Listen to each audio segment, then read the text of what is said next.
Did You Have To is a proud member of the But Why Though podcast community. Hey everyone, welcome back to another episode of Did You Have To? Only today, it's an Ani-minisode. As always, I'm your host, Kate. And I'm Nisha. And we are going to be going over 20 anime questions. Yes, so much fun.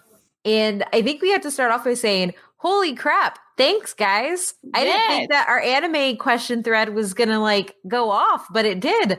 I did not either. Thank you so much, y'all. And also, one, thank you for getting us to, I believe, 250 followers now. Because I thought we were going to have to dangle Avatar the Last Airbender in front of y'all to get that. So we're going to push that to 400. Oh, I was going to make it 500, but... Perfect. Well, which one do we hate more? Well, I guess we can't say hate because I still haven't seen Ghost in the Shell, but I'm pretty sure I'm going to hate it. Yeah, but I'm going to assume Avatar the Last Airbender was Baby Kate's first experience of going to a midnight release by herself. I've never seen it all the way through. I stopped 15 minutes in. Girl, you're in for something. I bet. Well, in that case, y'all can help us get to 500 for Avatar: The Last Airbender. And what do we say? We'll figure it out. Point is, I'm so happy our community has grown. Yes, and we appreciate every single one of you. And honestly, this opened up a lot of great anime conversations, in the threads themselves too. Mm-hmm. Surprisingly, not a lot of fandom battle, which I was very surprised at. I'm like, look at our community growth. We know how to have conversations about anime, having differing views, and no one's arguing or calling people slurs. Mm-hmm. It's beautiful. It was really nice. I really did enjoy getting every notification and reading people's answers. Oh yeah, and I think the other thing that was really cool too is with our thread, and I don't know if it's just because of the people we follow or the people that listen to us, but there is such a diversity of people. Mm-hmm. Who were interacting, everybody. I feel like this was a very representative look into weeb culture, right? There were so many different types of people, different kinds of people, and it was great to see everybody's different entrances to anime and their thoughts on it, which is great because I know sometimes it feels like the anime community may not be super diverse, but it was kind of it's one of those feelings when you go to a con and you're like, holy crap, look at all these people who like this thing that I like. And oh, wow, they look like it. I fit in here. That's kind of what that thread was for me. Oh, for sure. I mean, I know I definitely connected with some of the people who are giving answers. I'm like, I like their answers. I'm like, oh, and another good answer. I'm like, I'm going to follow this person now because y'all seem dope and we would get along as friends and talk about anime together. Except for all y'all that killed Vegeta, though. Yes, we're gonna get to that. I have to talk, and Archer. I have some talking to do to some of y'all. But let's get into. Well, before we get way too into it, do you want to explain to them what an anime? I see. I'm gonna mess it. Ani-minisode. Ani-minisode. What an Ani-minisode is. So what we're going to try to do is in between our regular episodes where we review and look at live action adaptations, we're going to try to work in anime conversations. So we'll be looking at tropes, thoughts, questions, ideas, just anything revolving around anime and kind of just making sure this podcast just becomes an anime podcast in general. Go ahead. No, it's so slowly and surely we will just get to talking about anime all the time. Exactly. This is the goal. Mm-hmm. So you can expect this to be shorter than our usual episodes, and they will be coming out between the other ones, like I said. And if you have any suggestions for a topic you want us to cover, a trope you want us to talk about, go ahead and add us at DYHT_pod on Twitter, and we can add it to the list. Yes, we love it. Ooh, I do this. I feel like a spokesperson now. You're getting pretty good. It's really good. So without further ado, are you ready to dive into these 20 questions? I mean, there's a lot here, so no, but also yes. Okay. Question number 1. Gateway anime. Oh, hold on. Repeat it. I said, what was your gateway anime? Okay. Oh, no. You came in robotic. And so if I hear you're robotic, it'll pull you up robotic in the feed. You're clear now. So just repeat the question thing. Okay. So question number 1, what was your gateway anime? Mine was Sailor Moon. Like my first, so I feel like a lot of people had these types of answers. Like my first anime was, but the one that really got me in was. Yeah. So like technically my first anime was Speed Racer, but the one that actually got me into like the culture and kind of obsessed was Sailor Moon. And then Sailor Moon just kind of led me to the whole Toonami generation thing with, Yu Yu Hakusho and Tenchi Muyo and all that. Yes. So very similar. I have the same experience where my dad watched Speed Racer. So Speed Racer was my first anime, but my gateway was definitely Sailor Moon, a combo of Sailor Moon and Dragon Ball Z. Yeah. Yeah. It's almost like we all grew up with Cartoon Network. Exactly. The best child. It's almost as if we're all children of the 90s or millennials. Yep. Yeah, that makes sense. Which it was really interesting too, was because we did, so a lot of the answers were, of course, Sailor Moon, Dragon Ball Z, or just in general Toonami. But then there were some other ones too. Like there were some people who said Sword Art Online, which is a more recent anime. Naruto came up as well. Do you want to name some other ones?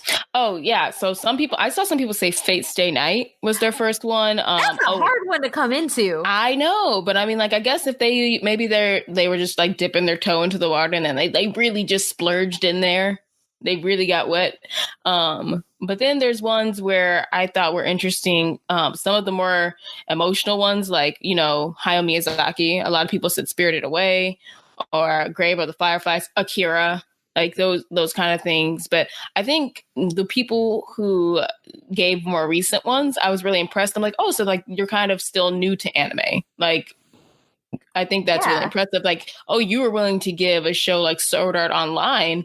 I mean, I'm not saying anything bad about the show. I'm just saying that, oh, you were willing to give like this show a try for your first anime. That's really cool. And then the other thing is too, like, I mean, we don't know people's ages online. Yeah, true. Like, I feel like we had like a broad swath of like our generation and even some older ones too, because there were definitely some older Magical Girl ones that were mentioned that I was like, that is an old one. And I don't even remember watching that. Dang. Yeah, all I know is Sailor Moon. And then anything after Sailor Moon. I don't know anything before Sailor Moon. Yeah.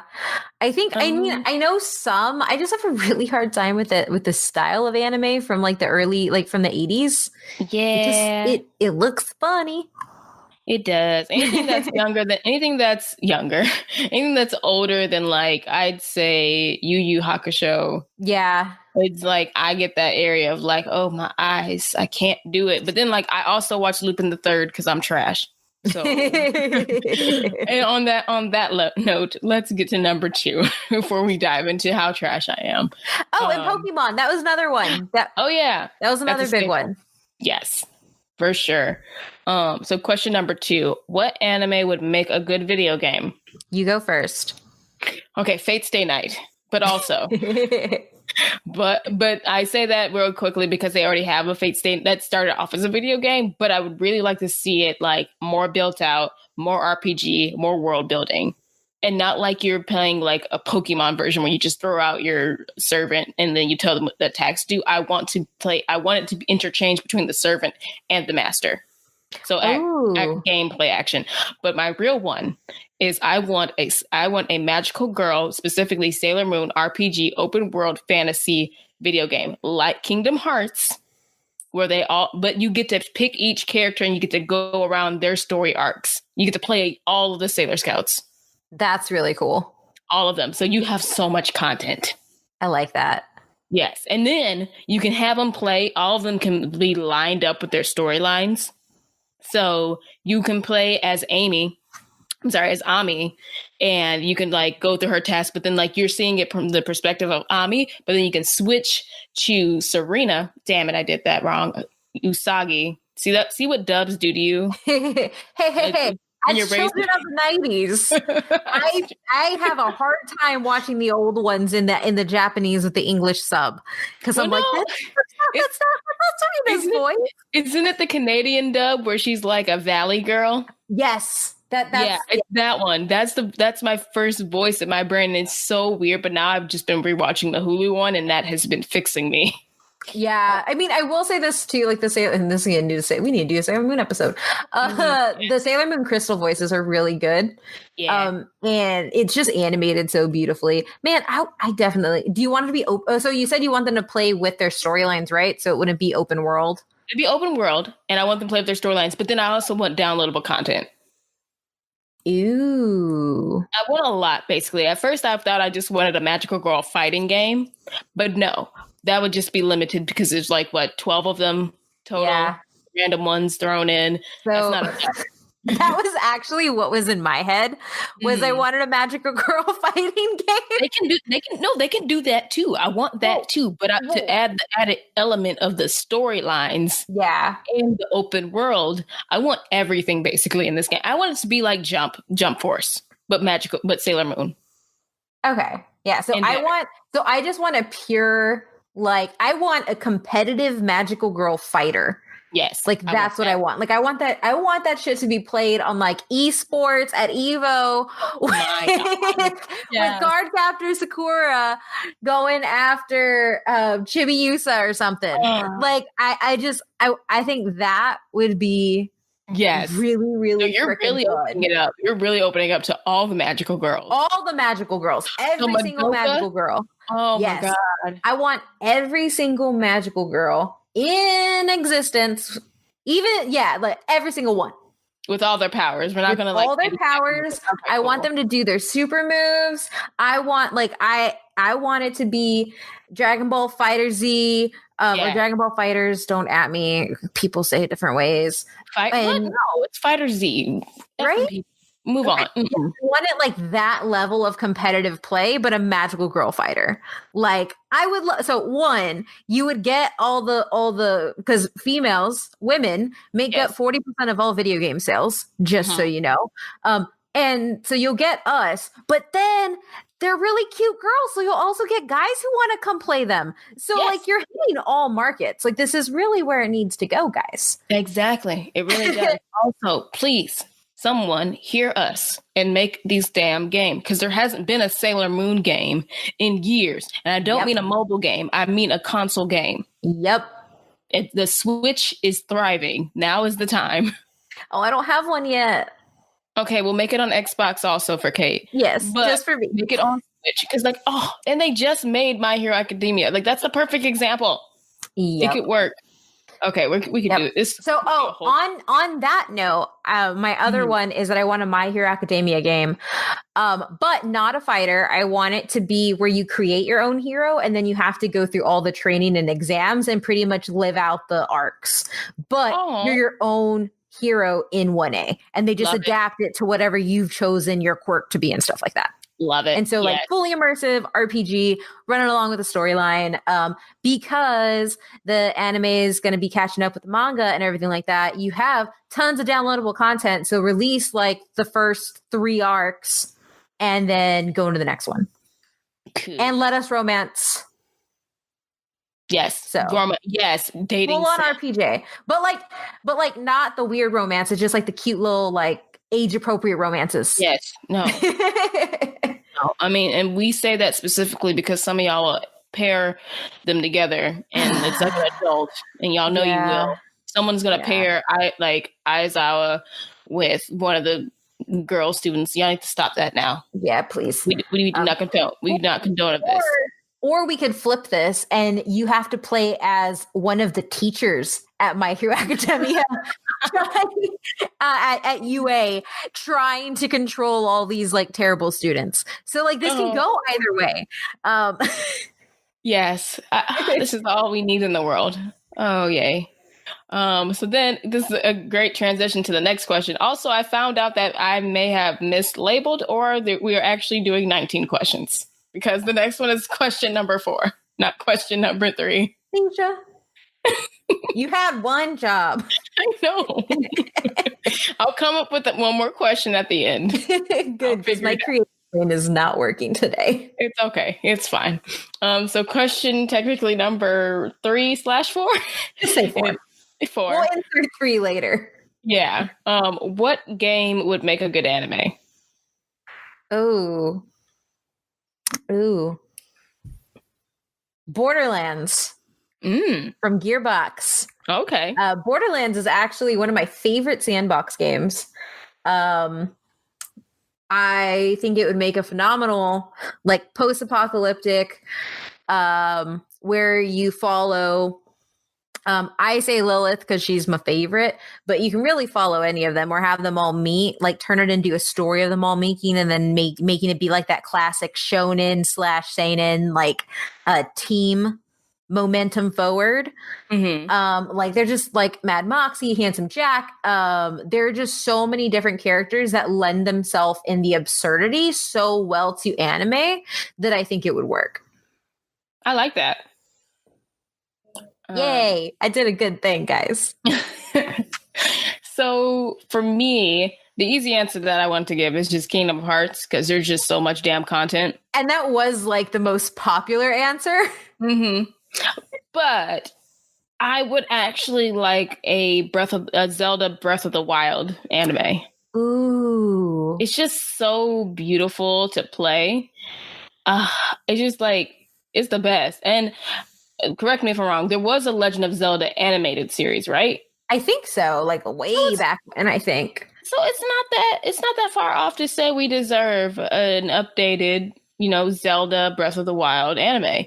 And, I specifically would like Trigger, that team, to work on it. Because I love the work they did with Little Witch. Oh, nice. Like I love the action scenes, like how fluid it is. And I think the scenes with Link fighting would be really awesome to see it like designed in that style. Ooh, you know what else would be a really good one? What? Shadow of the Colossus. That old PS3 game that got re-upped for the PS4. It's beautiful. There are giant stone things, so they're essentially like kaiju. Oh, well, I'm sold. Yes. Also anything God of War. God of War would be a really good anime. Wait, have they not had an animated series? Let's see, because if there is, why haven't we watched it? Because like my first one was going to be Mass Effect, but Mass Effect technically has like an anime movie. And then Dead Space. Okay, so while you look that up, if you haven't played Dead Space, go back and play it. It is one of the scariest games that you will ever play. It is phenomenal. It is a perfect game. I perfected that game too, achievement wise, because I'm a little bit of an achievement whore. And they built out anime movies to go along with it.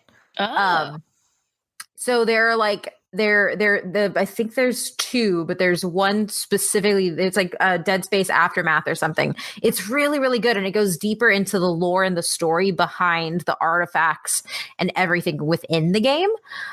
So kind of like the stuff that got you to the point where you're there on the ship, right? Because like you're it's kind of like not alien style, but like it's essentially like if somebody found the ship from like Ripley's ship from Alien, just like, why are all these dead people here? What happened? Oh wow, that's essentially what you walk into, and they're creatures, and it's perfect.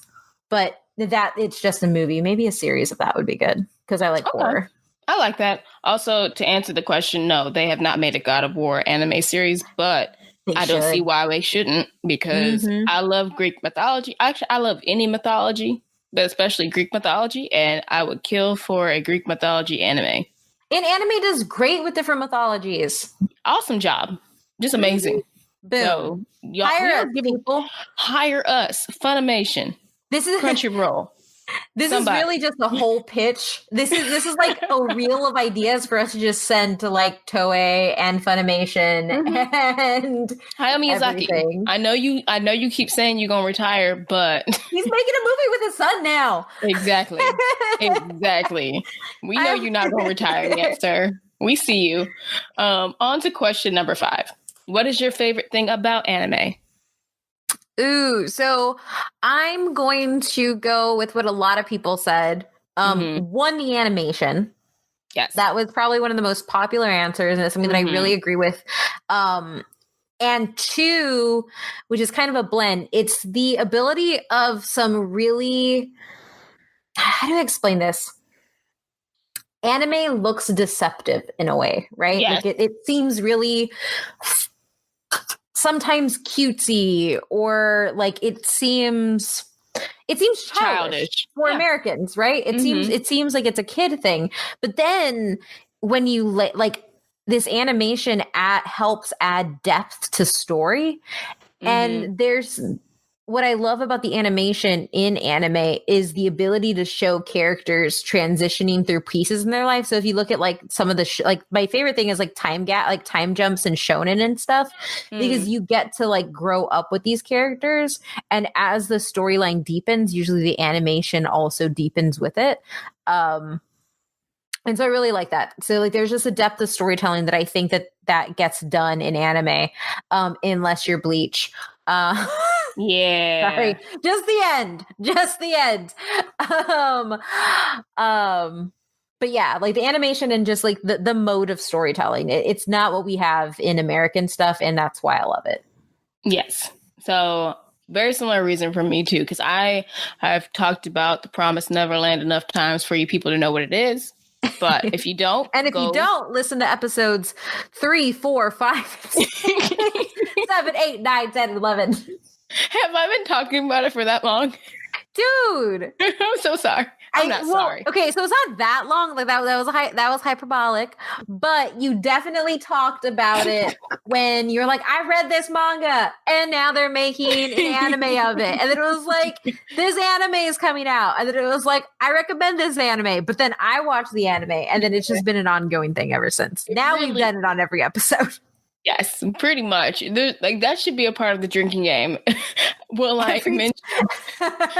mention The Promised Neverland or not? But to my point, it's a great example of what Kate said. It looks childish. It looks soft. It looks warm. It looks fuzzy. But then the storyline and the plot really gives you a knife in the back and twists it and breaks your spine. It really like gets to you. Like I love a good story where I don't see a twist coming, or I love the complexity of a story being told, but with beautiful animation and action. So like the way, obviously we know like animators, artists, they have references to like how the human body moves. Yeah. But they take that and they turn it up times 10 in anime. Like how we watch Dragon Ball Super Broly. Like it was just like I was gushing about the animation so much because it just seemed like they took it to a whole new level of like how the bodies were moving and just like stuff you don't usually see. But it's like a lot of anime does that, where they can just like really, I don't know, they push the limits and the boundaries of like just imagination and storytelling, and then like they can be inspirational, and sometimes it can wreck your heart. And that's why I'll end with it there. But I want to share some people. No, I mean, I think you're really right. Because I just think about like, I think about some shoujos, right? Yeah. Like some of the shoujos that and I'm going to say shoujo. I just say shoujo. I know it's shoujo, but like, I like that a lot of shoujos, like they're made to be pretty. And then a lot of them, like just think about like Orange. Orange left me a giant freaking sobbing mess on my bed. Yes, it did. Like just the ability to balance that is really phenomenal. Oh, for sure. So I wanted to share at least two people's reasons why they love anime. So one person said the elaborate fight scenes and lengthy dramatic exposition, which yes, anime gonna anime. Another person said, sorry, not that one. That's the wrong question and answer. Another person said the complex storytelling and how like just okay, that was a lot of typos. Complex storytelling and very I don't know what this word they're trying to say because of their typos, but basically they say complex storytelling and villains. Oh, I mean that's fair. There's some really damn good villains in here. There really is. Like, and like I think what they were trying to say is just like how, I mean, I think that's probably one of the best things about anime is the villains, because then you can either really hate them or they can turn to you loving them. Yeah, I mean, and I think too, like also I think anime has a has a complex look at villains too, because in a lot of shonen, you end up with the shonen rival who you think is the villain. Yeah. But then they like do this like nice turn and where they still have their personality and you still understand them. They're still the person they were before, but yet you understand them deper and you understand, oh, they actually weren't terrible. Like, shout out to you. Yep. I was like, shout out to you, Vegeta and Hihei. Our short kings. We love y'all. This is okay. So we'll end with this one too. So, and I'm sorry I didn't shout out the other two people, but I'll shout out this person. It's at Peachy Keen 203. The animation. I'm always amazed at how some animes can have such detailed characters and still do such smooth animation. Which, yeah. That's true. Like there can be like a character can have so many accessories or like just the outfits alone, but then it's like it's consistent. 100%. So, yep. So on to question number 6. Who is your OTP? Oh. So I had an answer for this, and then I just kept thinking about it. So I'm gonna go two things. One's non-canonical. Okay. Because that's fine. Rukia and frickin' Ichigo. That is canonical. we do not acknowledge the other one. By other one I mean the one with Orihime. Oh, I hate her. I hate her so much. Yeah, so Rukia and Ichigo, and actually the one from the GIF you used in the question from Toradora. Yes.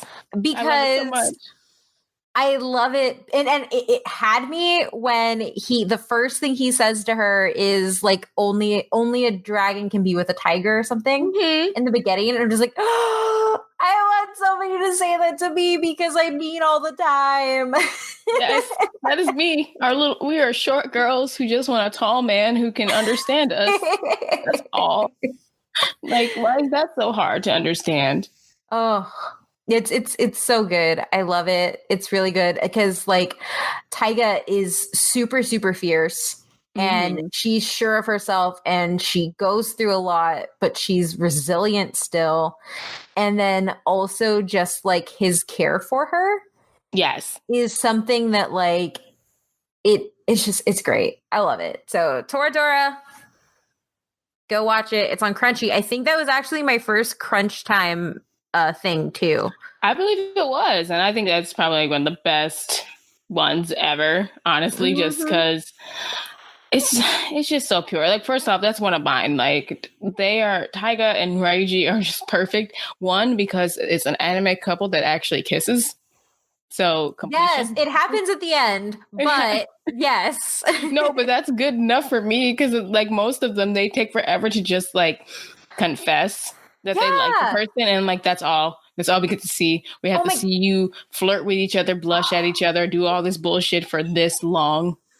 So it actually bugs me more when they confess early on and then they do nothing. And I'm like, really? True. Y'all gonna touch pinkies? Like, that's it? Are you looking at each other? Are you looking at this tall, fine man? No, you're not, apparently.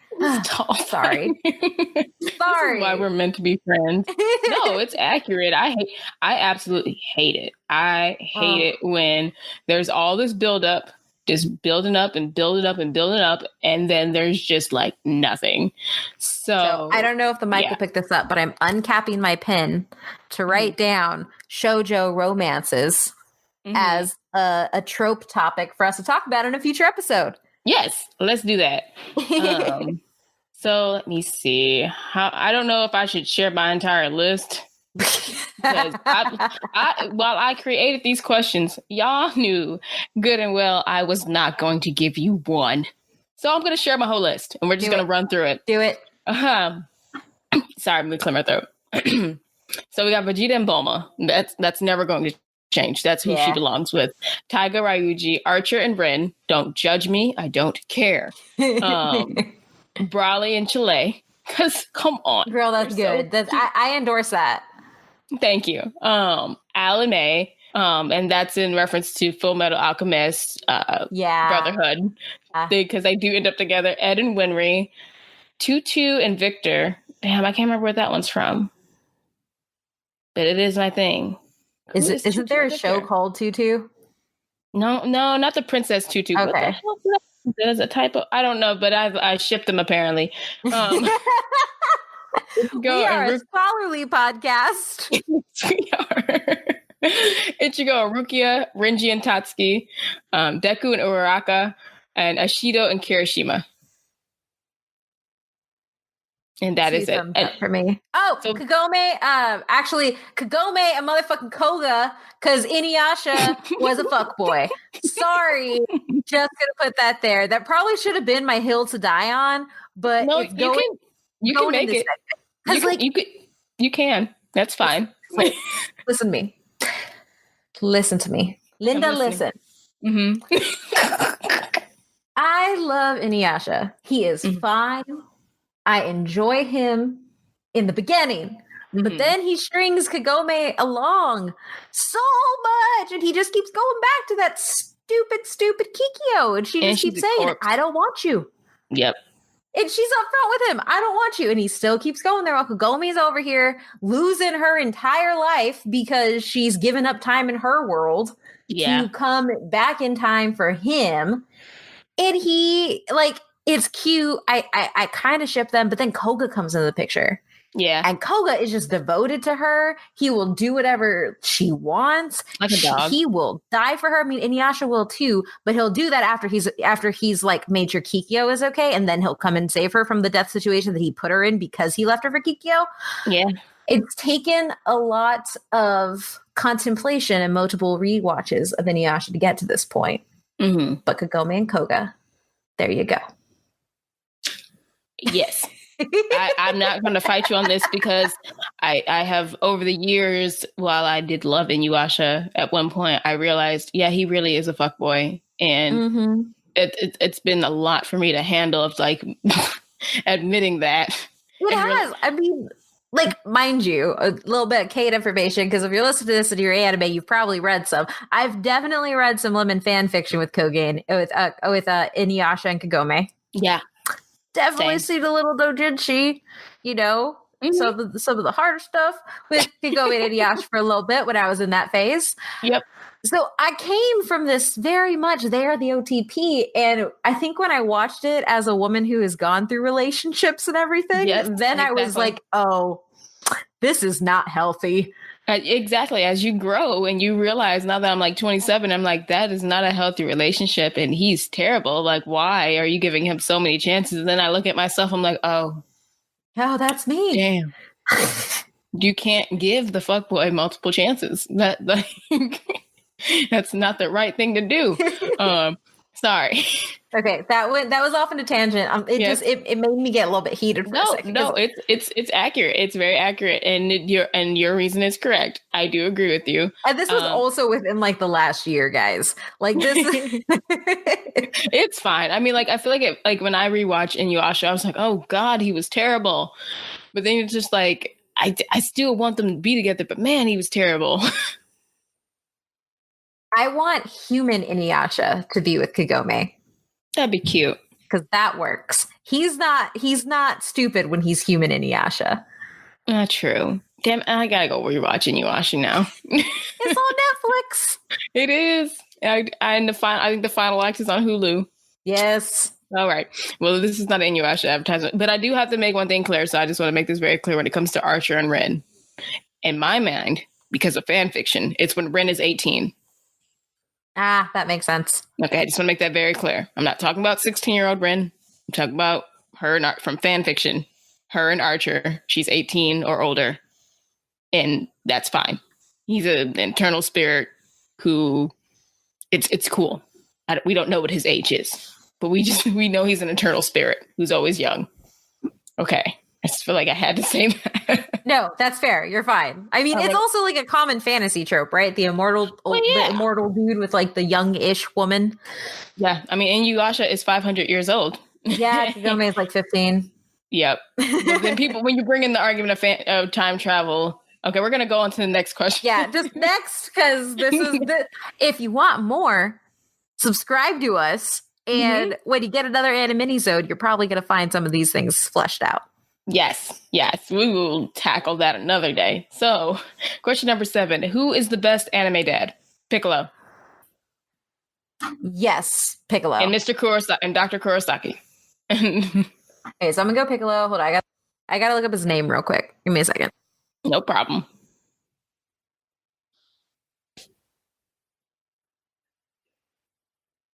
You play like the Jeopardy music or something in the background. I can. What do I have available to play? I can play the Bleach soundtrack. I'm kidding. That's our Jeopardy music. Yeah. Okay. So I was trying to.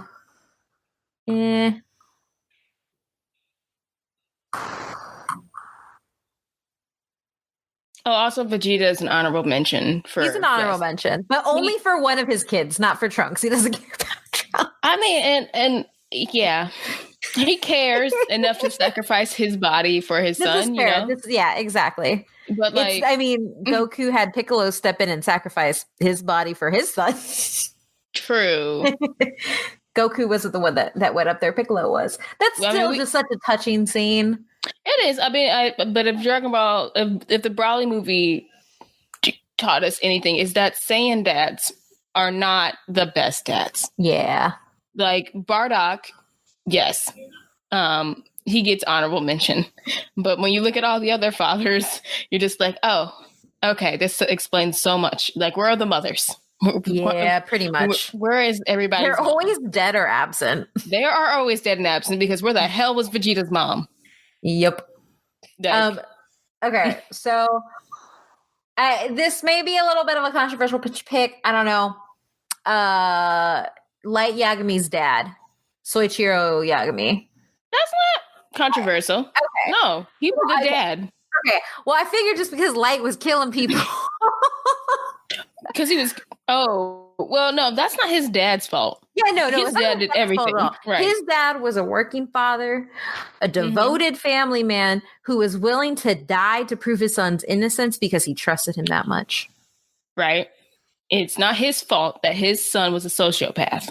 Exactly. He did not abuse his child. He did not drive his child to do any of these things. Light Yagami is responsible for Light Yagami. Yep. So yes, Soichiro Yagami, this one goes to you. That's a good one. That's a really good one. On to question 8. It is fuck, marry, kill time. Your choices are Show Tucker, Griffith, and Gilgamesh. You go first, because you're the person who brought this into existence. I know. I should have made it harder, though, because I feel like it's straightforward. So, I will fuck Griffith. Ugh. Like, gags. But, yeah, I'll do that. I will marry Gilgamesh, because then at least I'll be a queen. And he's not exactly ugly. He's just a terrible person. But I'll be a queen. And we are going to kill Show Tucker very, very slowly. I will peel his skin with alchemy magic. I will castrate him to make him feel the pain. Like an ounce of pain of what he daughter feel. And then I'm going to turn him into a chimera. And then I'm going to kill him. That's it. That was intense. But I wholeheartedly agree with everything you just said. Mostly because in my head, I'm like, okay, well, maybe I can pull like a Castlevania here and like try to turn Gilgamesh into a nice person eventually through my love. Yeah, sure. So I'm going for a political marriage. Best of luck to you, friend. I'm going for political. I don't know. That's the only thing I can think of. Archer's pretty fine, like most anime villains. So I definitely fuck him. And no, Show Tucker, no, just die in the worst horrible ways. I'm very proud that no one had everyone pretty much made the same decision here. No one made the decision to like marry Show Tucker or fuck Show Tucker. So basically everyone made the same decision to either fuck Gilgamesh or marry Griffith. But then some people didn't know who Griffith was, and I was kind of concerned. I'm like, oh, baby, you don't know what you're getting into. No. But that's our fault. We haven't educated y'all on Berserk yet. It's terrifying. But if they made a Berserk live action, we're all over it. Oh yeah, 100%. That'd be great. That'd be like Game of Thrones. It's unanimous that Show Tucker is the worst anime dad. Oh yeah, I mean, there's a reason why I didn't make that a question. Exactly. Okay. On to a more lighter and funner things. Fuck, marry, kill again. This time your choices are Vegeta, Archer, Sesshomaru. So fuck Sesshomaru, marry Vegeta, because I can get that on the reg. And then okay. And then maybe keep I was gonna say maybe keep Archer as a side piece, but I can't do that to Vegeta, so I'll just kill him. How dare you? How dare you? Hey, I didn't do it. I just contemplated it. Well, anywho, I'm gonna kill Sesshomaru. Oh, my baby. Yeah, I've just never gotten it. Oh. Like I don't get it with him. He gets it. He can get it. He can't get it from me, so I don't get it. I'm gonna fuck Archer because yes, tall men and broad shoulders and all that, and have fun with that. And then marry Vegeta because yes, on the reg. And I feel like my family life would never be boring. Nope. Oh, yeah. And you know, through his proven history that he will just fetch whatever you want. Yes, that is true. I could be like, hey, babe, I have a craving for something. What is it, woman? I'm like, I just want some fries. He go get me some fries. Mm-hmm. Like, I'm cool with that. And I'm feisty, so I don't put up his bullshit. I will argue back with him. Exactly. I want some. Look, okay, y'all gonna learn a little something about Lanisha. I am an alpha. I also deserve an alpha. That means I want someone who can go toe to toe with me. Did you just bang the table? Ow. Yes, I did. But I agree with you. I thought you were like clapping. Yeah, no, I banged the table, but it was like a spiritual clap, I guess. Okay. That's what that was. Yes, thank you, soulmate. Thank you. But no, yeah, so I'm going to... No, I was going to say too, I think like the really interesting thing or the cool thing, and that I'm just realizing, just kind of like thinking about this and all I talked about Vegeta, I think this is why I'm with Matt, because Matt will literally complain that he has to get me something, and then he still gets me something. He'll complain while he's getting it for me, but I always get the thing that I want. But see, that is communication. Exactly. That is y'all. That is your love language. See how we can turn this around? Yeah, and like I get mean sometimes, so I can't have somebody going to go cry about things. It's okay to be feisty. Right. I'm feisty. Exactly. There's nothing wrong with being feisty. Saiyans love feisty women. Sorry, I'm trying to. For some reason, this is so stupid. For some reason, all of this Vegeta talk was so hot and heavy that I unplugged my monitor. Apparently. Okay. Well, you're still with us. Yes. I am. Do you want me to go ahead and move on to question 10? Yes. Or wait? Wait, move on or wait? Move on. Okay. Question 10. Most inappropriate ship.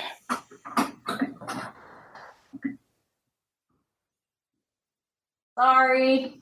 No, you're fine. Won't go in. Take your time. I can always edit it out. Okay. Okay, cool. That was weird. I don't know. My HDMI cord's so stupid. The slightest little bump in it just... Okay. Yes. So, most inappropriate ship. Yes. Rin and Sesshomaru. Thank you. I've seen that. Thank you. He is her dad. Yes. And she is a child. Yes. And any of the My Hero Academia kids with the pros. Yes. Yeah. Yeah, I'm resounding yes to all of that, because even if y'all make Ren older in your fan fiction, it's still kind of weird. Yeah, because it's like he literally has raised her. It's like an R. Kelly situation. Then that's when it gets weird, because that's like he's groomed her. Not saying that's how y'all write him. I'm just saying it's just weird, because I've gone down some paths and I'm just like, nope, it's not for me. It's not for me. I tried. It's not for me, and it's still creepy. I'm going to state. Oh, sorry. Go ahead. No, I was saying now, we used Serena and Darien, or Usagi and Mamoru, however you like to refer to them. I'm going to say Serena and Darien because I'm a 90s kid. That's fine. I know that is inappropriate technically.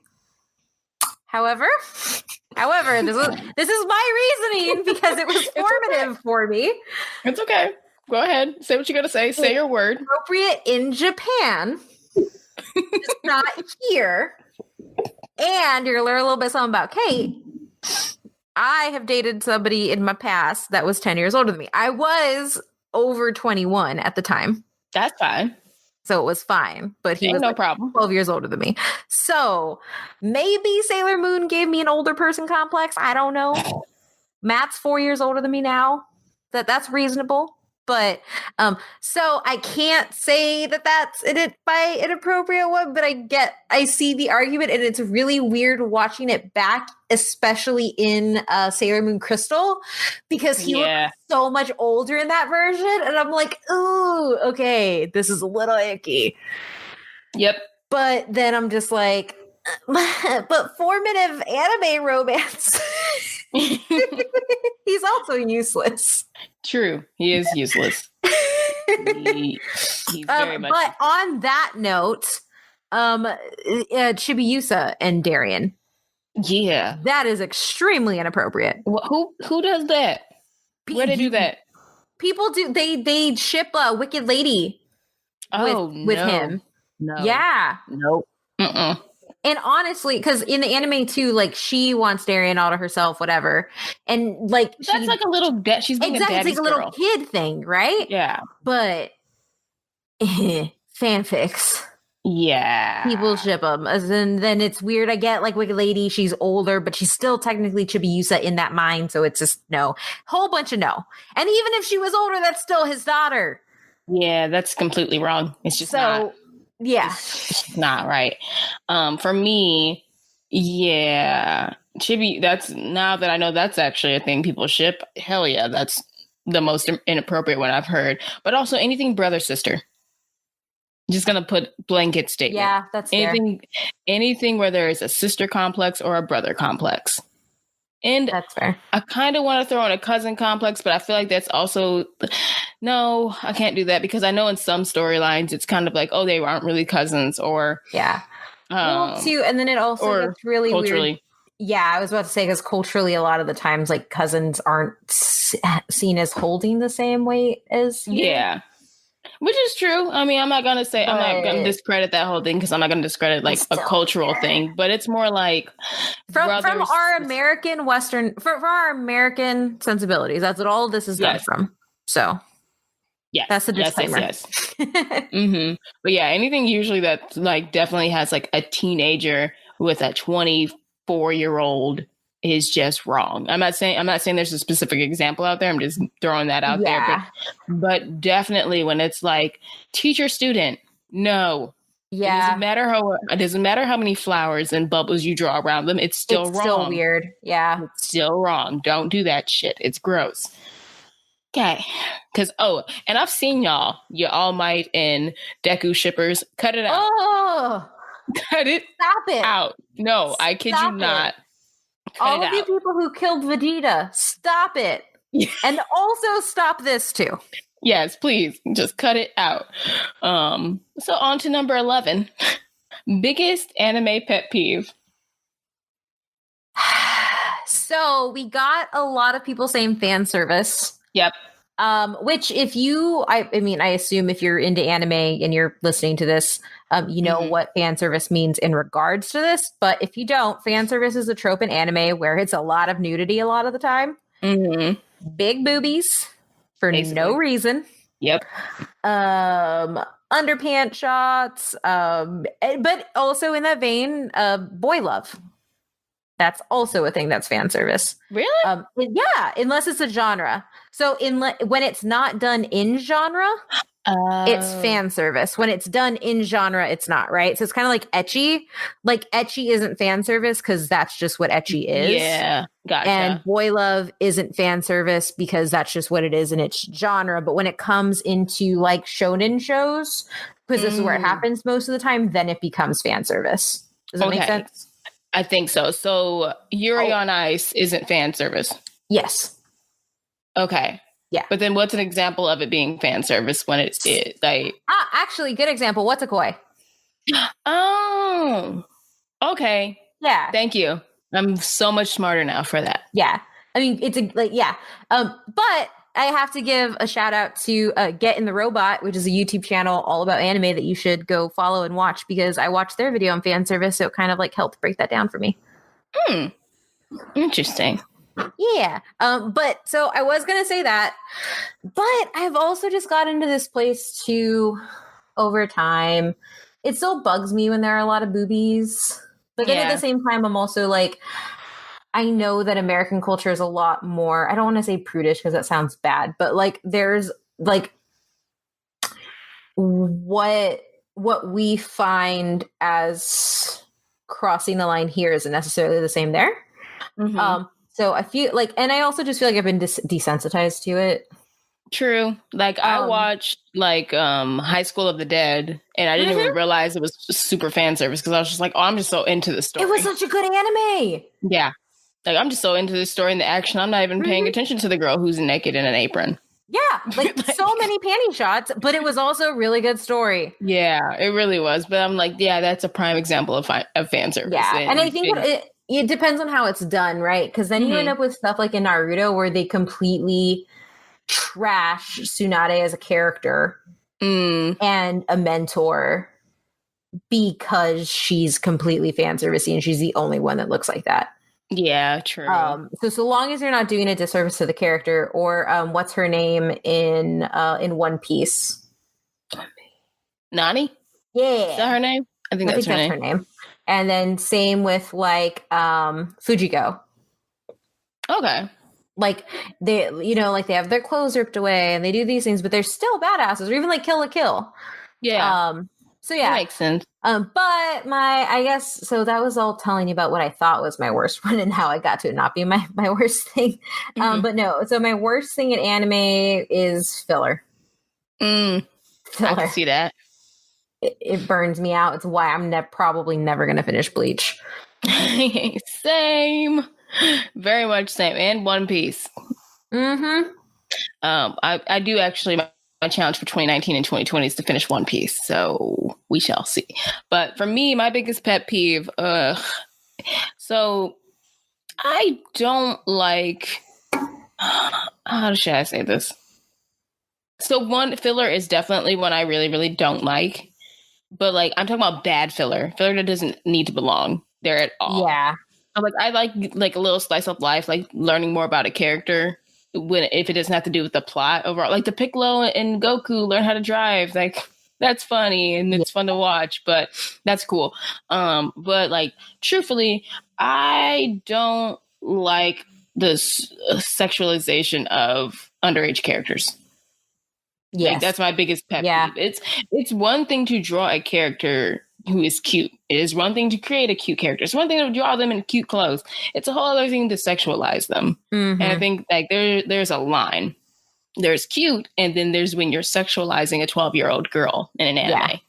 And it's just like, people try to justify it, but it's like when you're drawing it, like I'll even say like a 16-year-old, like why are you drawing a 16-year-old like this? I think there was that whole hashtag like draw teens like teens, because of the Riri Williams like debacle thing, and like we had to right. Like we had to explain to them, like, do you understand that she's 16 and you just drew her as if she was some pinup model? It's not saying that this character can't be attractive. And like so many people are like, well, what do you want her to do? What do you want him to do? Like draw her with a flat chest? I'm like, I just want it to look like a teenager and not like a pinup model. Nothing against models, nothing against that. But like, it is a child.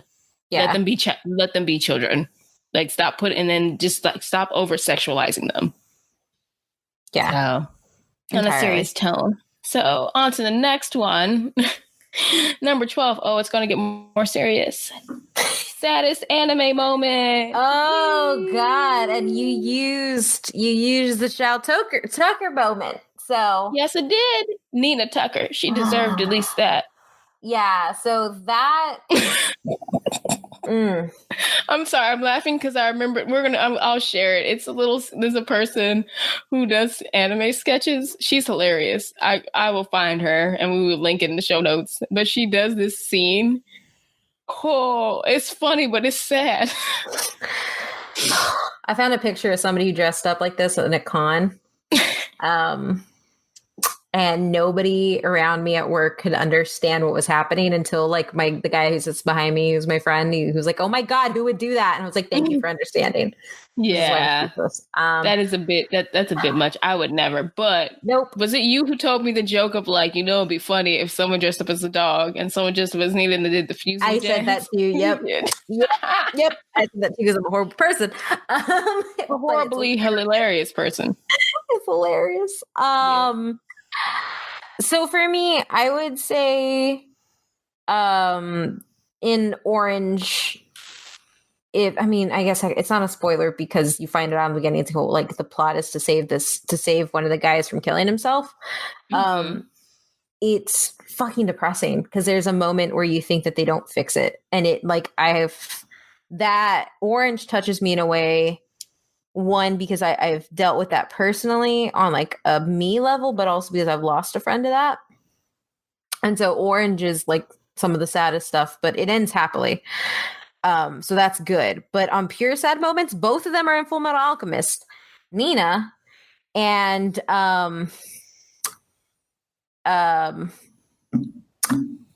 Mustang in the graveyard after Maze dies. It's raining, isn't it? Yep. That was hard. That was hard. I rewatched that episode at work, and I was like, I had to go to the restroom because my eyes started tearing up. I'm just like, this is so rough. Yeah, it is rough. That is a rough one. So for me, is definitely Grave of the Fireflies, and it's when the little baby is chewing on rocks because she's pretending they're candy. Oh. Because they're starving, and she's dying of starvation and diphtheria. She's dying, and she's hallucinating, and they haven't had enough food to eat for days. And it's just, it's the realization of like, this anime is telling the story of things that may have actually happened to children in Japan during World War II. I think like the way World War II is painted from our point of view, from our history, it's like this glorious moment where we united and like we helped defeat a great evil. But the Grave of the Fireflies really opened my eyes to like, there are consequences on both sides. And in this case, the children like in Japan whose parents were lost or like who died and they didn't like, who were displaced in all the chaos. And it just like really got me emotional. And then like, it really helps to like make people understand. And I watched it a while ago, but it's like, it makes you understand like, wow, war has consequences on both sides. It's not black and white. But like seeing a little 4-year-old baby chew on rocks because she's pretending it's candy because she's starving. Ooh. Like I bawled my eyes out for all weekend. I was a mess. And I'm sad again now. It's still a great movie, but be prepared if you ever watch it. Yeah. Okay, on to the next one. Please. Please. Question number 13. Anime ending that pissed you off the most. So I kind of hated the ending of Death Note. Okay. But nothing gets me angrier than Orihime ending up with Ichigo. I knew you were going to do that. I knew it. Like, there are worse ones out there, yes, but it bugs me because it is like 300 episodes of building up tension between Ichigo and Rukia. Mm-hmm. And just out the window. And do you remember all the hinting? And did you remember like the end credit scene where you see Ichigo from Rukia's point of view? Yep. It's almost like a love story. Yep. Yeah. Yep, I do. I do. I have words. Retcon that. Yep. Anywho, for me, Gurren Lagann. I'm probably saying it wrong. Is it right? Or can I say Samurai Jack? No, Samurai Jack's American. But it's basically the same trope. I hate it. when an anime gives you a character that's been around, that they find, and it's like they have a very titular role in the anime, or like they're supportive to a main character and they fall in love and you love the character too. And then at the end, the character disappears in a cloud of powdery dust. Ugh. I'm tired. My emotions can't take it. Stop it. And it's especially when it's a female character, when you like, oh, I love her so much and they're great together and it's perfect and they're finally gonna be together, and then nope. Just poof, gone. Yeah. There's probably more that like more intense ones that irk me, but like that's just one that I truly hate, is like I will skip to the end of this series just to find out if they actually end up together or if you kill them off. Basically, you kill somebody off right at the end. Mm-hmm. So, yeah. On to question 14. Yeah. And yeah, we got to make sure we loop some of your guys' ones in here too. Oh, yeah. Let's see. Question number 14. Favorite anime movie? It's hard. Do you want to go classic? I'll try to make it easy. Do you want to go classic or modern? So let's do one of each. Okay. Yeah, I think more is easier than less. So Princess Mononoke is my favorite classic anime movie. Nothing touches it for me. It's a powerful commentary on environmentalism, and it's really, really good. Modern, I'm gonna be a total predictable weeb and say Your Name. So no, that is a great movie. It's phenomenal. It's phenomenal. I'm nervous that they're remaking it, and we're gonna get to cover it. Yeah, is it live action? It's live action. Okay, sure. Okay, it's fine. It's fine. It's fine. Okay. Well, for me, it's Howl's Moving Castle. Yes, I'll lock in and say Howl's Moving Castle. Yes, that. That's a good one. And again, it tells a really good but simple story about war. But furthermore, it focuses on the main character's perception of herself and how she learns and grows, and her perception of herself evolves. Yeah. And I think that's like I love growth. I love growth in characters. I love seeing characters with agency and with purpose and being powerful. And Hayao Miyazaki does a great job doing that with his female characters. Fair. I agree. And romance. And then modern, I want to say Raleigh, but that's just still so new in my brain. So I'm going to say Summer Wars. Nice. We get a lot of Summer Wars. Yeah. The action is great. And like just the storyline, great. It is a complete story. It doesn't leave you hanging. Oh, back to question 13. What pisses me off when they don't close a story. Yes. Okay. Yeah. Sorry. Back to this. I like when the story can wrap up nicely. Mm-hmm. You don't have to leave everything open. Eden of the East. I love Eden of the East. There we go. I've never seen it, but it keeps popping up in my queue. Noblesse Oblige. It's really, really good.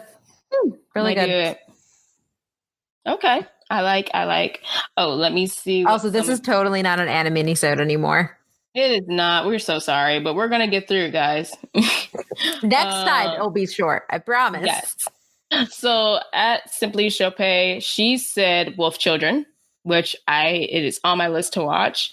And then at Hermeister said The Boy and the Beast, Wolf Children, Summer Wars, Kiki's Delivery Service, Howl's Moving Castle, One Piece Film, Gold, One Piece Strong World. These titles. Ooh, cool.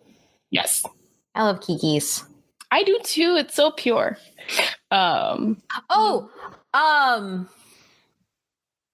The Inuyasha movie. I think it's the first one. It's like Memories Across Time or something like that. Oh, yeah. That is a really good one. I have that on DVD. That is a great one. Yeah. Cool. Yeah, I honestly like them most, if not all of them. Yeah. The last one with the island was weird, but I think it's just because I had fallen off, but I like them. Question number 15. What anime world would you want to live in? This is easy for me. Boku no Hero My Academia, but only if I have a quirk. Yeah. Who wants to live there without a quirk? Look at Deku. Oh gosh. Yeah. For me, it is Fate Stay Night. In surprise to no one. Huh? You said in surprise to no one. I'm surprised to no one. What? I'm so confused. Like Fate Stay Night. That you picked Fate Stay Night. Oh. That you picked something from Fate. Sorry. I couldn't hear you. Okay, yeah, that is not a surprise. I mean, it's not going to be the Promised Neverland. We know why. Not there. I also just know that you love the Fate series. So I love it so much, and I want to basically be like Ren's character. I want to be a mage that's studied profusely and who is an awesome and badass fighter and can like equip their body with magical enhancements. Just be glorious and kick ass. And yeah, but I would not refer to the servant, quote unquote, as a servant. I would refer to them as a partner. Oh, that's good. I like that. I would not have them call me master because that'd be weird. On to question 16. Actually, no, I don't remember the name of the person, but whoever said Attack on Titan, you got to be trolling us. I know. I'm not playing with y'all. I mean, unless you don't know any better, or maybe you're a daredevil. Sure. Or maybe they meant like the Attack on Titan Junior High or whatever, where they're all chibis. Have you seen that? Yes, I have. That is adorable. Let's see. Question 16. You've got a wow. My accent came out in this one. You've got an unlimited budget and you can pick any anime to adapt it to live action. Which one do you choose? So this is the most on brand one. Yes. I had something in my head, but it's gone, so it has to come back. You go first. Okay. Are you going to say Fate Stay Night? Damn it, yes. Okay, yes. So it's 1, it has the range. 2, we could make 6 movies out of it. Hey, this sounds good. If we just focus on the 2nd and 3rd Holy Grail war arcs, if we just focus on those 2 series that are based off of those, we can do that. And then you can make a Fate Apocrypha spinoff. So I love Fate Apocrypha. It is glorious. So yes.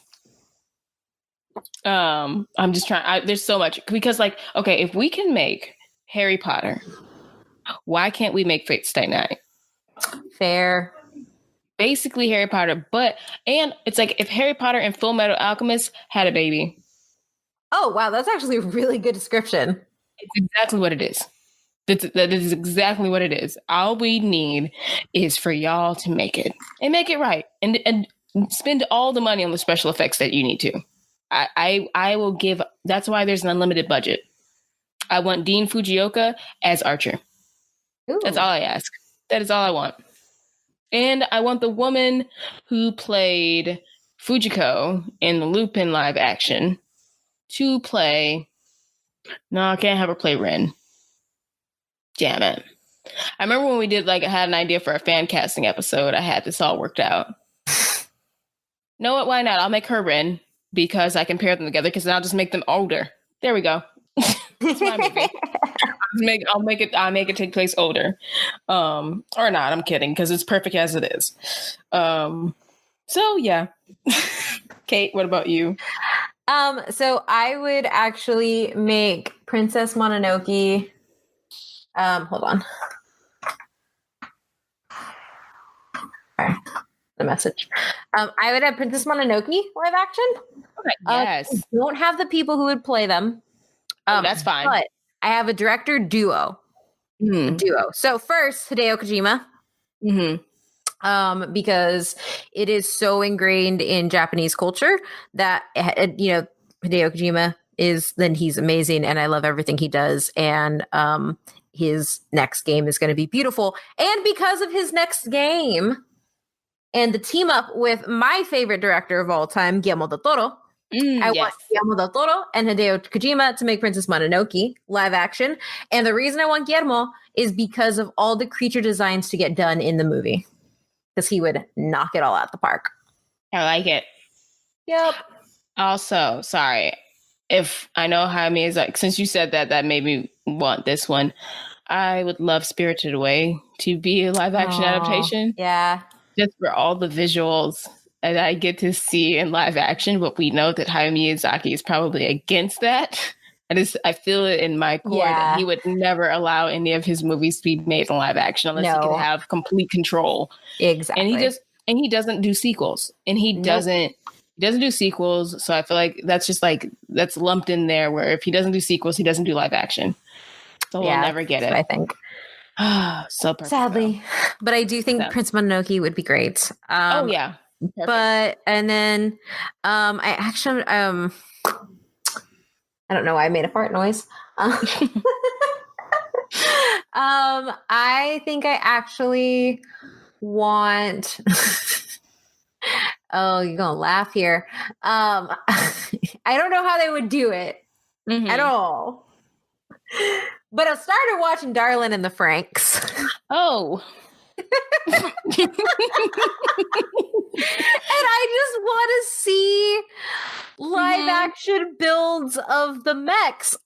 You can change the way that they pilot them together and act I think they need to. I don't think that's not going to work live action. I don't think any studio will greenlight the way they're operated in the anime with teenagers. And not even the dialogue that goes with it. Nope. I mean, maybe Pornhub will hit you up for that. Script. Yeah, but I just want to see the mechs. The Franks are beautiful. No. I agree. I completely agree. But yeah, that's more of I just want to see like Pacific Rim style mechs for the Franks. That's it. That's perfect. So I'll share one of another person's. It's at Artless. Ely, it's ELYSE. Also, she also has finally owns KH3, which we need to be friends. I like her already. Her live action adaptation is Housing, Ultimate, or Black Butler. Then she goes on to say, American adaptations are notorious for whitewashing, so go where the cast is already white coded. Plus, both are set in the UK, so your pool of actors to choose from is already stacked in your favor. Ooh, I like that. Right? I like that's really good. Actually, that should be our next watch. Because Black Butler has an live action. That's right, it does. Thank you, at Artless Eiley. I'm terrible. Easley. Hit us up. Hit me up. I hope you're listening. Let me know. I hope you're listening. I haven't pushed you away by mispronouncing your handle, but we love your idea. Yes. So that was a good one. I just had directors. That was it. Oh, I just knew I wanted Dean Fujioka in it somehow, because why not? And he can do a song for it. So. Ooh. Yep. So on to question number 17. Anime mashup you want to see. And yes, I specifically used this gift because I wanted to see this, but I have another answer. Yes. So I can never say Dragon Ball Z and Sailor Moon because young Kate, who did not know what the internet had on it at the time. Oh no. What did you find? Was just looking up Sailor Moon pictures. Because I wanted Sailor Moon pictures. That's it. I was like 12 or 13. And I came across the Sailor Moon and Dragon Ball Z hentai. Oh no. Don't want that in my life. So I can never have those two cross. Other than my GIF, because that GIF is perfect. It's glorious. But yeah, so I guess crossover. Now that you have that tidbit of my life, this is hard. It is. Yeah, because I actually like my anime fairly self-contained. Full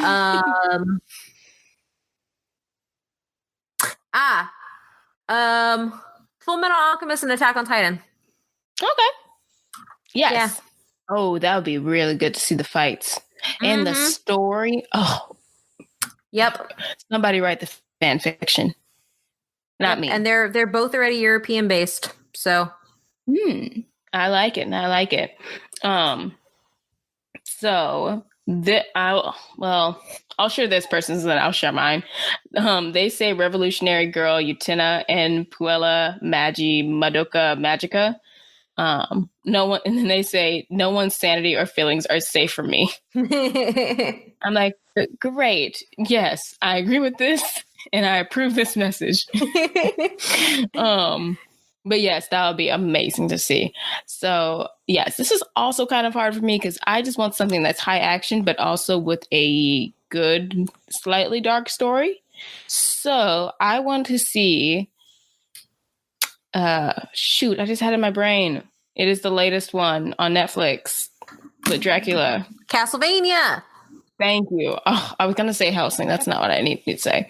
Okay, so I want Castlevania. And I want Helsing. That's why I kept on having Helsing in my brain. I want Castlevania and Helsing. Ooh, that's a good one. Yeah.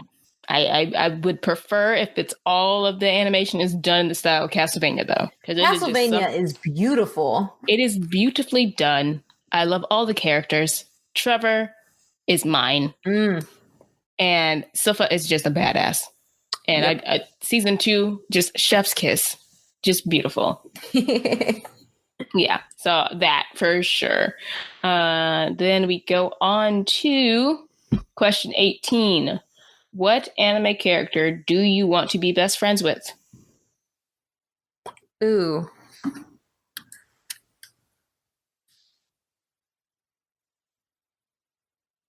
Crap, that's a hard one. And I mean, you gotta be platonic best friends. I feel like I should just state that question for us because, Yeah, that's kind of where my head went first. So then I started switching out of that. I know. Platonic.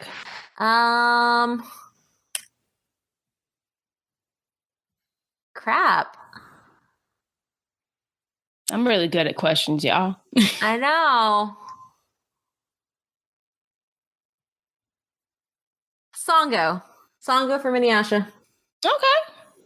That is a solid pick. I like it.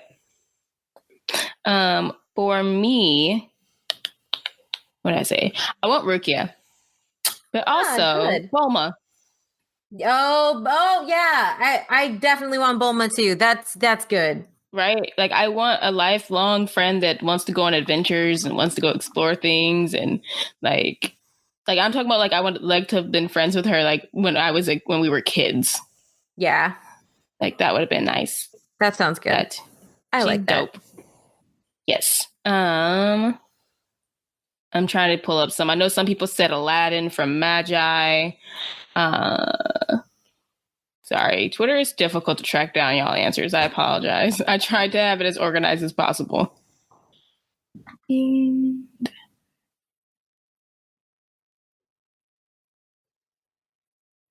okay, here we go. So, it's at the Hermeister again. They say Aladdin, Morgiana, Nico Robin, Yamamoto, and Takashi. I think those are all solid picks. Those are all solid. Yeah, I like all of them. Like, there's not a bad one in the bunch. Like, you just want good friends. And then on to question 19. Oh, here we go. It's going to get spicy in here. What is the anime hill you're willing to die on? Oh, I kind of just used my Inuyasha as a fuckboy card. You can go further if you'd like.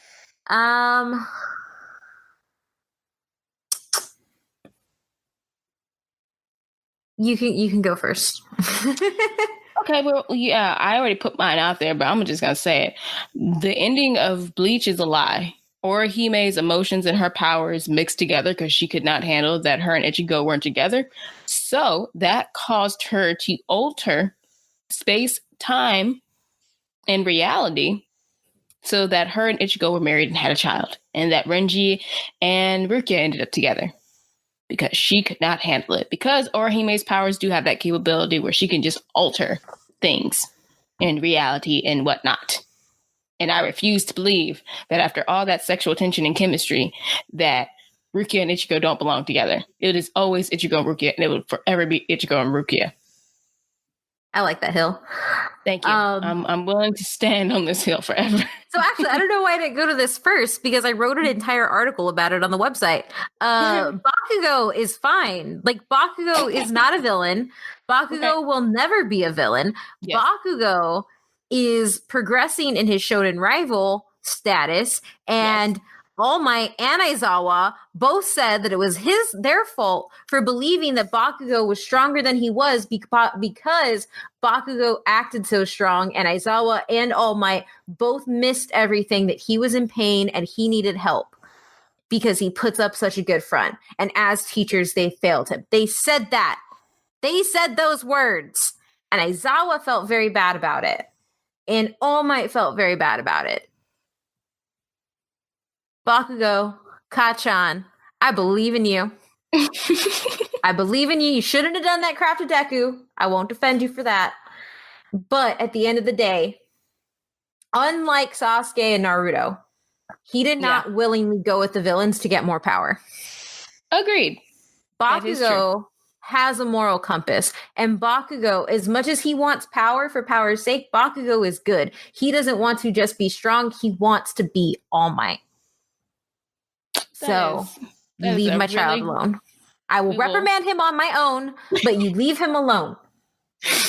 That is a really, really great answer. I thought mine was the most passionate answer. You definitely had the most passionate one. So I'm going to read some of y'all's hot takes or your heels. So at GPlow92, that's Grant from Gilmore Ball Z. Which is another great podcast y'all should check out. He says, Sasuke did nothing wrong with the hands in between everything. That made me chuckle. And actually, you could hear him talk more about that because he guested on my other podcast's Naruto episode that's going to be out next week. Yay! Yeah, y'all can get into that because I was just he goes in on that. I have a very light understanding of Naruto because I never did the super deep dive as some people did, but I know some stuff. And I was just like, okay, I know that is a strong take to have. At werewolf_Cora says, Killa Killa is better than Evangelion. Oh, that is a hot one. Did that hurt? That hurt. Dang. I got a chuckle out of that because Evangelion, I've never really delved into that one, but yeah. I would love a live action Evangelion movie with an unlimited budget. So Pacific Rim, but better. First of all, the first Pacific Rim is a masterpiece. I'm kidding. I love Pacific Rim. I just knew you were going to get mad. Calm down. But yes, I do. Go eat your flaming hot. I do think that an Evangelion live action would be better than the first one. But still, the first one is good. Yeah. And then at Lil Red Alchemist says, I just found theirs funny. They put, I'm sorry, Goku isn't a terrible father, ? In what universe, ? Dude is literally never there and then dies all the time. His only redeeming fatherhood trait is that he loves his kids. That is their hill. That is a correct hill. That is very on brand for this podcast. So that is why you were chosen. Because I love how the examples that came up for this question was Goku isn't a terrible father. Ichigo and Rukio should have been together. They didn't have to kill Maze Hughes. Yeah. Oh, I do need to shout out my co-host on my other podcast, Adrian, who said that Naruto is a cheap Dragon Ball Z ripoff. Yep. That was a spicy one. Yeah. And that was what I was going to say, but I'm yep. That one is definitely hot. And if you want to listen to him, he was actually on our Broly episode. So yeah, check it out, y'all. Oh, and then my other one, I forgot. So my other one, and I'll end with this one. I said, Shiro had no business being in the Holy Grail War. He should have listened and did everything Ren told him to do and handed Saber over to her team. I don't hate Shiro. I kind of even like him, but he could have just been a supportive character in some / most parts. I'm just saying. I think some character deaths could have been avoided had Shiro just listened to Ren. That's fair. I'm saying. And then like Shiro's whole like, why do we have to kill people? Because they're gonna kill you. And she had to like give him an example. She's like, just hold still so I can kill you really quick and it won't hurt. Like, that is me. I love Rin. Oh, I love Fate Stay Night. Oh, okay. Sorry. Last question. We're so sorry this mini-sode has basically turned into a full episode. Well, we're not that sorry. I mean, I think what you've realized from this is all of these questions could have been their own mini-sodes, and this is what you can expect in future mini-sodes. Yeah, more delving into stuff in more details. So, question 20. Favorite anime opening and or ending music? Ooh, okay. So this is easy for me. Well, my first one is Tank, because you kind of have to go with Tank. Okay. And then hold on. I know I said I knew it, but I know it in my head. I don't know the name of it. So give me 1 second. You can go with one. I'm going to pull up the name for this one. Okay. Well, I feel like I should. Can we technically play the music? Yeah, I think it's fine. Okay.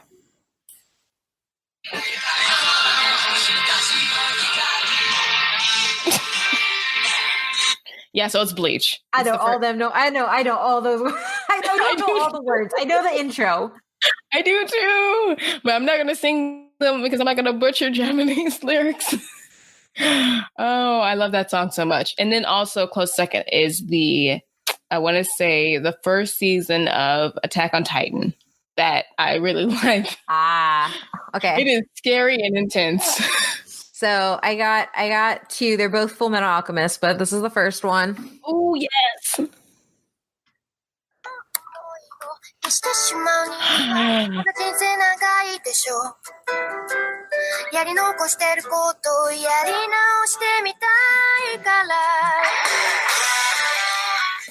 Listen to that sweet, sweet guitar riff, man. Yes, so good.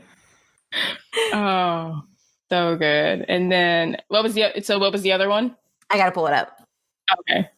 I'll pull up one of the fan ones, but one of the ones we got, because it is also a classic favorite. It's the fourth opening. I think it's called Rewrite for Full Metal Alchemist. Okay.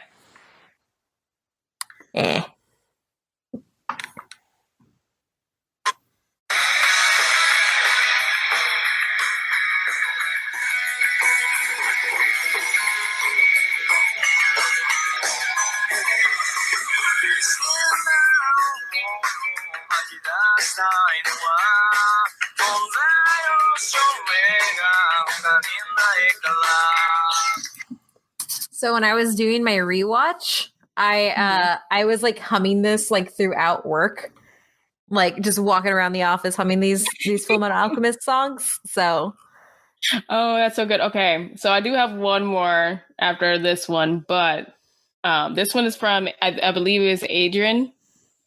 Oh, Rock the Dragon! Yes.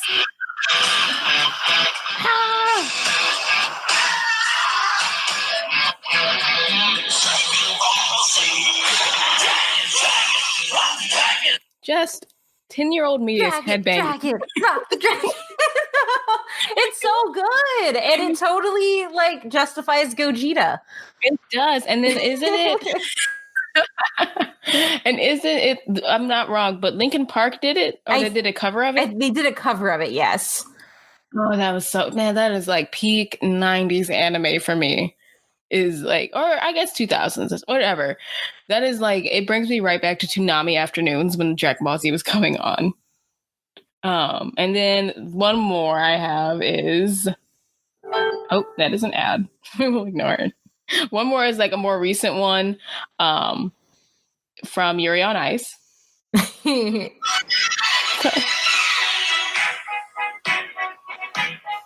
I'm not. Bitch. I feel like you're holding that in. I feel like you're getting ready to just sing it. I am, because Dean Fujioka is a fucking masterpiece, and that is a great song for when you are feeling like crap. Oh, I will say this. Remaker. Oh, yeah. I will say this, though. Emo Kate fully enjoyed the Death Note opening, the first one. I mean, weren't we all a little bit emo if we watched Death Note? Yeah. So, I mean, you're not alone there. I know I was definitely in that category of just like, this is dark, and I'm also dark. And serious. No more Pokemon anime for me. Oh gosh. Okay. Yeah. Okay. That was, yes. Well, and that concludes our anime question episode. Thanks for bearing with us, guys. Thank you for participating. And of course, we can't not mention all the people who said Cowboy Bebop or Samurai Champloo. Oh yeah, entirely. So many of y'all, and yes, we totally agree with y'all there because Cowboy Bebop and its music is iconic. Yes. Has it ingrained into her soul. I do. Wrong with that. There's nothing wrong with that at all. It's a perfectly good. It's perfectly good. Just saying that. It's just perfectly good. But yeah. So, do we want to do this how we usually do our episodes? I close out with the Dragon Ball Z-esque closing. Yeah. And you can be like, will they actually keep to 30 minutes on the next Ani-minisode? 30 minutes? About 45. Well, 45. 30 to 45. Whoa, that's going to be a challenge. Okay. We got a lot to say. Anyway, we do. Thank you for joining us for our very first Ani-minisode. And you can find the podcast at DYHT_pod. Let us know if there are any topics you want us to cover. Also, rate, review, and subscribe to us on iTunes. Do it. Yay. It's us. Yes, please. We will shout you out. We appreciate that shit. Yeah. You can find me at OhMyMythRandier on Twitter. I'm pretty much just posting Detective Pikachu memes now. That's my life on Twitter now. That is fine. That is a very on-brand thing for you, and I support it. And you can find me on Twitter at LA_NEY_SHA. You can find me making, I guess, really snarky comments about X-Men movies and other and things that happen at the Oscars. So, and thirsting after big-shouldered men. So that's my brand. So until then, will Nisha stop talking about the Promised Neverland? Will we ever? Damn it. I'm sorry, Kate. Will Nisha ever get this right on the first try? Will we ever keep an episode under an hour? An Ani-minis episode? Will we ever keep an anime in yeah? Will Nisha learn how to say Ani-minisode? No. Will we ever be able to keep an Ani-minisode under an hour? Find out next time. How did you have to? Bye. God damn it. I'm so tired.